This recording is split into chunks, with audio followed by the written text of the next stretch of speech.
Hey everyone, have you ever wondered why a rolling pin feels so satisfying when you flatten dough? Or why this simple kitchen tool has stuck around for thousands of years? Today, we are diving deep into the science behind rolling pins. Trust me, this is not just about baking it's about physics, history, and a little bit of magic. Stick around, because by the end, you will never look at your rolling pin the same way again. Welcome back to the channel, folks. I am so excited to explore this topic with you today. Rolling pins might seem like the most basic kitchen gadget, right? You grab one, roll out some dough, and boom, cookies or pizza or whatever you are craving. But there is so much more going on here than meets the eye. We are talking about a tool that blends science and tradition in the coolest way possible. In this video, we will uncover the origin story of the rolling pin, trace its evolution through time, and even peek into its cultural significance around the world. Plus, I have some wild fun facts that will blow your mind. Oh, and we will wrap it all up with a little science lesson on why rolling pins work so well. Sound good? Let's roll into it, puns absolutely intended. So, where did this cylindrical wonder come from? Let's travel back in time, way back.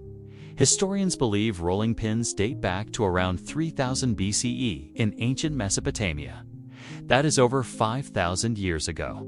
People back then needed a way to flatten dough made from grains like barley or wheat. Bread was life, and they figured out that a smooth, heavy stick could do the trick. Archaeologists have found evidence of these early rolling pins. Some were just polished stones or pieces of wood. Imagine that?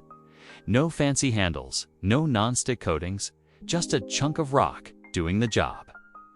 Over in ancient Egypt, bakers used similar tools to prep flatbreads. They even left behind tomb paintings showing folks rolling dough. Proof this tool was a kitchen MVP even then. What I love about this is how simple it started. No one sat down and said, "Let's invent a rolling pin." It was pure necessity. People saw a problem, lumpy dough, and solved it with whatever they had. That is human ingenuity at its finest. Fast forward a few millennia, and the rolling pin starts to evolve. By the Middle Ages in Europe, we see wooden rolling pins take shape, literally. Craftsmen began carving them from hard wood like oak or beech, because those materials were tough and smooth. This is where science sneaks in. Wood has just the right density to apply even pressure without sticking too much to dough. Then, in the 17th century, things get fancy. Rolling pins with handles show up. Why leverage? Handles let you push harder and control the roll better. It is basic physics. More force over a larger area equals flatter dough, faster. Bakers could now churn out pies and pastries like never before. Jump to the 19th century, and the Industrial Revolution shakes things up. Metal rolling pins hit the scene. Cast iron, steel, you name it. These were heavy, durable, and perfect for big batches. Some even had water compartments to keep dough cool. Genius, right? Today, we have rolling pins made of marble, silicone, even plastic. Each material brings something to the table. Marble stays cold, which is clutch for buttery doughs like croissants. Silicone resists sticking, so you use less flour. The design keeps improving, but the core idea, flattened stuff, efficiently stays the same. It is like the rolling pin looked at history and said, "I can do better." Okay, let's talk about how rolling pins are more than just tools. They are cultural icons. In France, they are tied to the art of patisserie. Think about those perfect baguettes or flaky croissants. A French baker's rolling pin is like a painter's brushette, is essential to the craft. Over in India, the rolling pin called a bellon is a household staple. It is used daily to make chapati or naan. The bellon is usually small and light, paired with a flat board called a chakla. It is not just about food. Tea, it is about family. Grandmas pass these skills down, and the rolling pin becomes a symbol of tradition. In the US, rolling pins have a cozy, nostalgic vibe. Picture a grandma rolling out pie crust for Thanksgiving.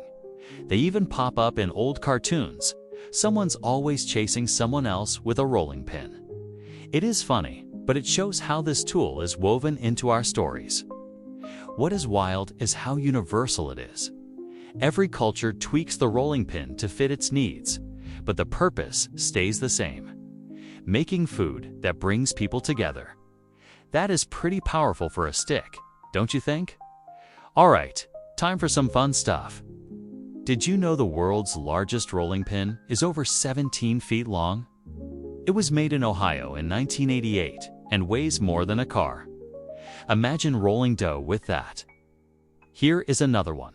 Rolling pins were once used as weapons. In medieval times, they doubled as handy clubs for self-defense. Talk about multitasking. Oh, and get this, scientists have studied how rolling pins work. The pressure you apply follows something called Pascal's principle. Basically, the force spreads evenly across the dough, thinning it out without tearing it. That is why a good roll feels so smooth. One more. Some vintage rolling pins were hollow and filled with salt or sugar. Why? To store ingredients and keep them handy. It is like a secret kitchen hack from the past. How cool is that? So, there you have it.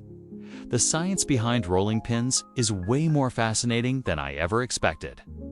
From ancient stones to modern marvels, this tool has rolled through history, adapting and sticking around because it just works.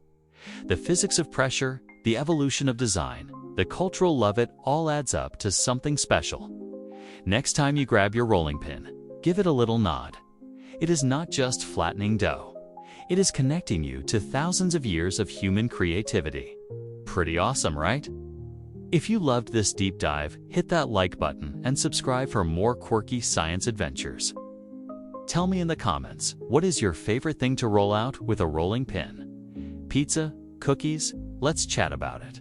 And do not forget to share this video with your baking buddies. They need to know this stuff too.